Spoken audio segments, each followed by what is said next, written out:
Before we begin the story, let us know where you're watching from by leaving a comment below. If you enjoy this video, don't forget to like and subscribe. Have a wonderful day. Enjoy the story, everyone. It was one of those cold, biting mornings where the frost clung to every surface like a stubborn memory, the kind of morning where even the sun seemed reluctant to rise. Inside a small diner tucked away on the corner of an almost forgotten street, Joe Carter stood wiping down the counter with a rag that had seen better days. His diner, Carter's Corner, wasn't much to look at: faded red booths, cracked tiles, and a menu board hanging crookedly above the register, but it was his life's work. For years, he'd poured everything into keeping this place alive. But lately, survival felt like a losing battle. Bills were piling up faster than customers came through the door, and the weight of it all pressed heavily on his shoulders. As Joe flipped the sign from close to open, he couldn't help but glance out the window at the world outside. A homeless man, huddled under a thin blanket near the bus stop across the street, caught his eye. He sighed deeply, feeling both pity and frustration. Pity for the man who had nowhere else to go, and frustration because he knew there was so little he could do about it. Running a struggling business didn't leave much room for charity, no matter how much his heart wanted to give. Little did Joe know, just hours later, fate would force him to confront that very tension in a way he never expected. The first trickle of customers began arriving, a few regulars grabbing coffee before heading off to their jobs, a couple of truck drivers refueling themselves alongside their rigs. It was slow, as usual, but enough to keep the lights on for another day. Around noon, when the lunch rush failed to materialize, Joe found himself leaning against the counter, staring blankly at the empty tables. That's when he noticed her. Standing hesitantly by the entrance, a young woman holding the hand of a little girl no older than 6 or 7. They looked out of place, standing there shivering despite the warmth radiating from inside the diner. Her clothes were worn and mismatched, her face pale but determined. And then there was the child, wide-eyed and clutching a tattered stuffed rabbit close to her chest. Joe pushed himself upright, curiosity mixing with something deeper, a pang of recognition maybe, or perhaps just empathy born from his own struggles. He stepped toward them, his voice soft yet firm. "Can I help you?" The woman hesitated, glancing down at her daughter before meeting his gaze. There was a quiet desperation in her eyes that spoke volumes without saying a word. Finally, she whispered, almost too softly for him to hear, We don't have any money, but my daughter hasn't eaten since yesterday. Could we sit here for a while? Just to get warm?" For a moment, time seemed to freeze. Joe's mind raced with conflicting thoughts. Another cup of coffee wasted, another plate cleared it. All added up, didn't it? But looking at the pair standing there, fragile and vulnerable, something inside him shifted. How could he turn them away? Shaking his head slightly, as if to clear it, he gestured toward one of the booths. "Come on in," he said gruffly, trying to mask the lump forming in his throat. "You can sit wherever you want." The woman hesitated again, clearly unsure whether to trust him, but hunger and exhaustion must have overridden her caution. She led her daughter to the nearest booth and slid onto the cracked vinyl seat. Joe watched them settle in, noting how the little girl clung tightly to her mother's arm. Despite their obvious hardship, there was a tenderness between them, a bond he recognized instantly. He remembered what it was like raising his own kids alone after his wife passed away. Life hadn't been easy then, either, but somehow they'd made it through together. Deciding not to dwell on the past, Joe grabbed 2 menus and walked over to their table. Placing them gently on the surface, He offered a small smile. "Take your time deciding," he said, though they both already knew what was coming next. Without waiting for an order, Joe headed back to the kitchen, his movements deliberate. As he prepared a simple meal, a grilled cheese sandwich for the girl and a bowl of soup for the mother, he couldn't shake the feeling that this encounter meant something more, something bigger than just feeding to hungry souls on a cold afternoon. When he returned with the food, he set it down carefully, avoiding direct eye contact. "Here you go," he muttered, shoving his hands into his pockets awkwardly. The gratitude in the woman's eyes hit him harder than he anticipated.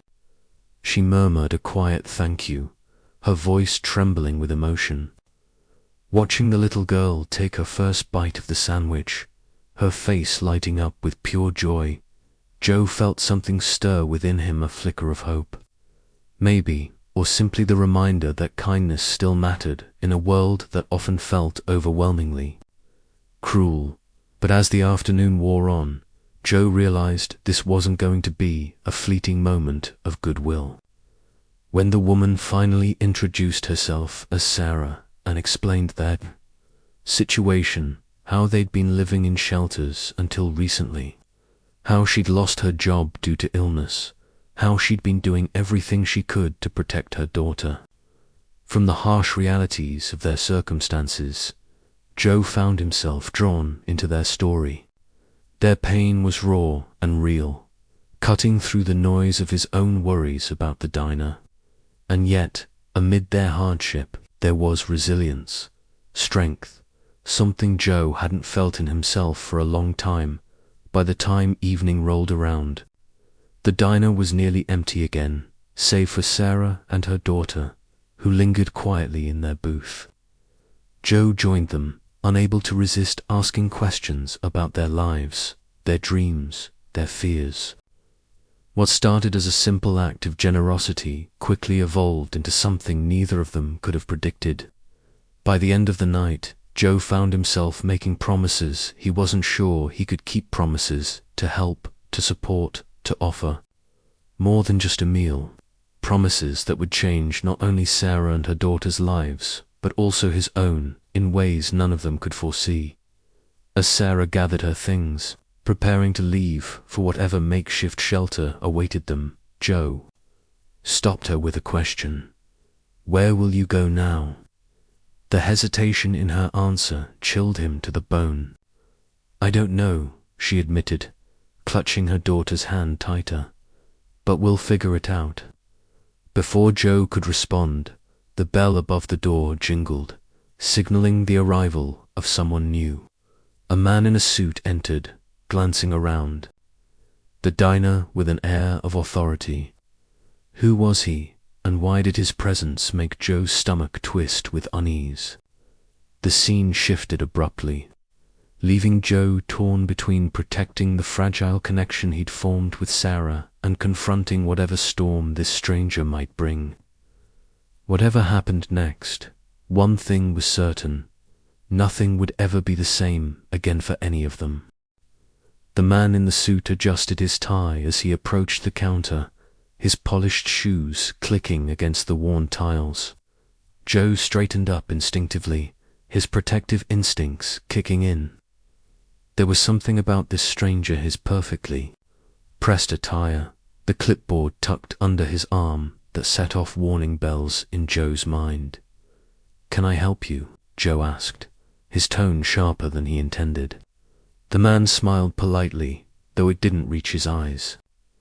"I'm looking for someone," he said, glancing briefly towards Sarah and her daughter, a woman and a child.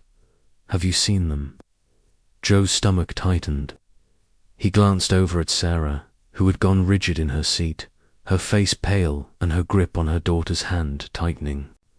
Whatever fear she felt, she tried to mask it with a forced calm, but Joe could see right through her. Something wasn't right here. This wasn't just some random passerby. This man had a purpose, and it wasn't good.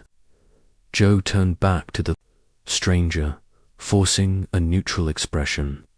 "Sorry, can't say I have," he lied smoothly, stepping slightly to block the man's view of the booth. "What's your business with them?" The man hesitated, his smile faltering for a split second before recovering. "It's personal," he replied vaguely, his voice cool and measured. "But if they're here, I'd appreciate it if you told me. It's important." His words were polite enough, but there was an edge to them, quiet threat that made Joe's skin crawl. He shook his head firmly. "Look, buddy, this is my diner. If anyone's causing trouble here, it'll be you. So, unless you've got a legitimate reason to be asking around, I suggest you move along." For a moment, the two men locked eyes, a silent standoff brewing between them. Then, with a sigh, the man nodded and stepped back. "Fair enough," he said, slipping a business card onto the counter. "If you change your mind or if they show up, give me a call." Without another word, he turned and walked out, leaving behind an uneasy tension that filled the room like smoke.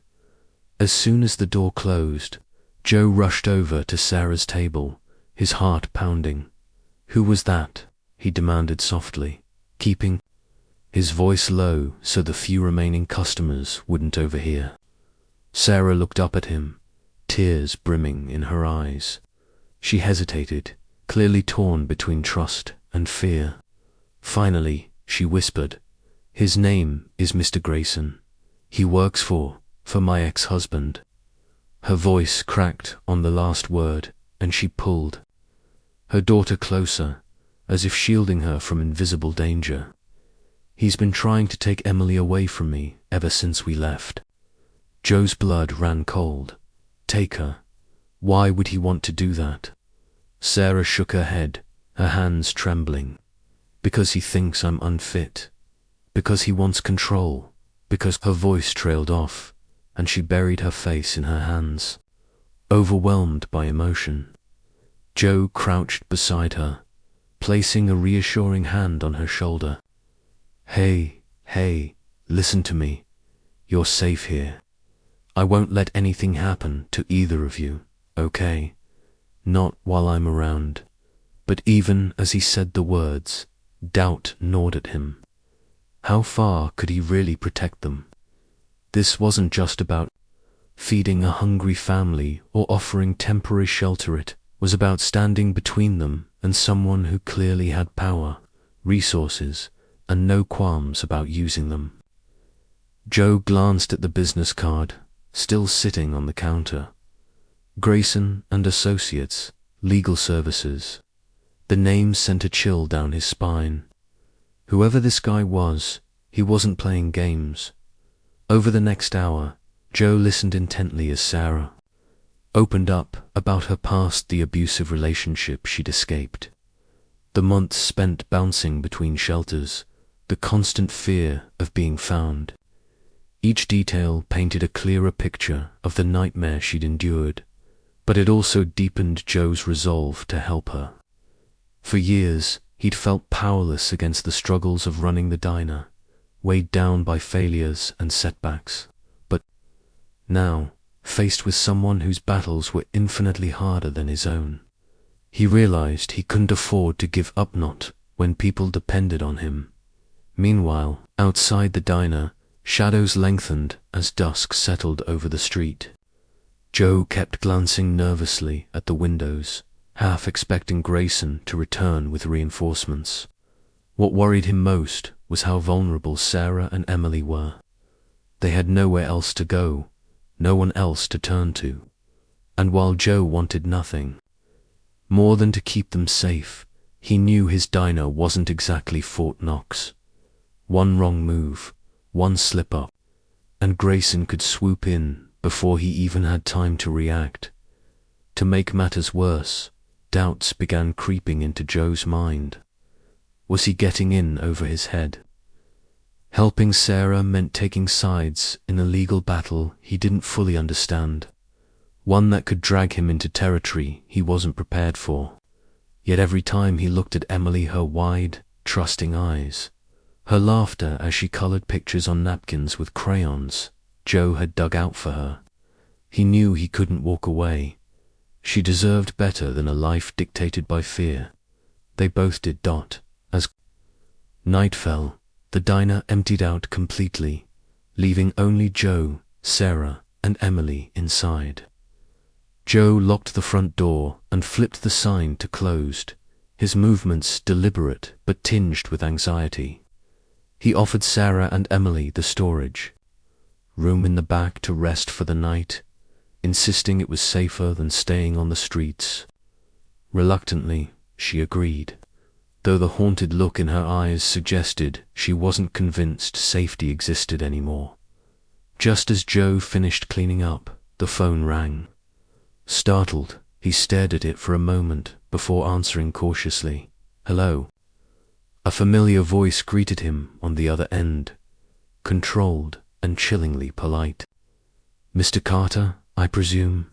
This is Mr. Grayson. Thoughtful of you to hold on to my card."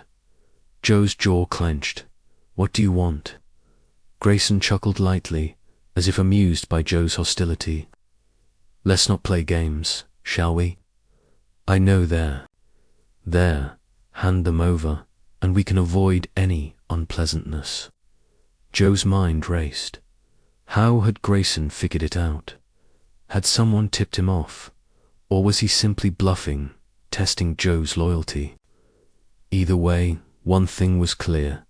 Grayson wasn't going to stop until he got what he wanted. Joe swallowed hard, choosing his words carefully. "Listen, pal, I don't know what you think you're doing, but those two aren't going anywhere. With you, not tonight, not ever." There was a long pause on the other end of the line, followed by a slow, icy laugh. "Very noble of you, Mr. Carter. But let me be clear. You're interfering in matters that don't concern you. Back off, or you'll regret it." Before Joe could respond, the line went dead, heart pounding. Joe hung up the phone and turned to find Sarah standing behind him, her face etched with panic. "Was that him?" she whispered. Joe nodded grimly. "Yeah, he knows you're here." For a moment, they stood frozen, the weight of the situation sinking in. Then Sarah grabbed Emily's hand, pulling her close. "We need to leave," she said urgently, "before he comes back." "No," Joe insisted, stepping forward. "Running isn't the answer. If we run, he'll just keep chasing us. We need a planner, real one." But even as he spoke, he could hear the tremor in his own voice. Time was running out, and Grayson wasn't the kind of man who gave second chances. Outside, headlights pierced the darkness as a car slowed to a stop in front of the diner. Joe's breath caught in his throat. Through the window, he saw a figure step out, a tall, imposing silhouette illuminated by the glow of the street lamp. Grayson had arrived. Joe's heart raced as he watched Grayson approach the diner, his polished shoes clicking against the pavement. The man moved with calculated confidence, his posture oozing authority. Joe stepped back from the window, his mind spinning. He couldn't let Grayson get to Sarah and Emily, not now, not ever. But how could he stop him? This wasn't just a struggle anymore. It was a fight for survival. Turning to Sarah, Joe whispered urgently, "Listen to me. Take Emily and go into the storage room. Lock the door and stay quiet, no matter what happens." Sarah hesitated, her eyes wide with fear. "But what about you?" she asked, clutching her daughter's hand tightly. Joe forced a reassuring smile, though his insides were churning. "I'll handle it, just trust me." As Sarah and Emily disappeared into the storage room, Joe took a deep breath and flipped the lights off in the diner, plunging the space into darkness. He grabbed a baseball bat he kept behind the counter for emergencies and positioned himself near the entrance, hidden in the shadows. His hands trembled slightly, but his resolve hardened. Whatever happened next, he wouldn't let Grayson win. The bell above the door jingled softly as Grayson entered, his silhouette framed by the dim light from outside. "Mr. Carter," he called out, his voice smooth but laced with menace. "I know they're here. Let's not make this harder than it has to be." Joe stayed silent, gripping the bat tighter. The seconds stretched like hours as Grayson scanned the darkened room. Finally, he sighed audibly. "Fine, if that's how you want to play it." Before Grayson could take another step, Joe emerged from the shadows, the bat raised. "You're not taking them," he said firmly, his voice steady despite the storm inside him. Grayson froze, then smirked. "This isn't your battle, old man. Stand aside." Joe shook his head. "It is now." For a moment, neither of them moved. Then, without warning, Grayson lunged forward.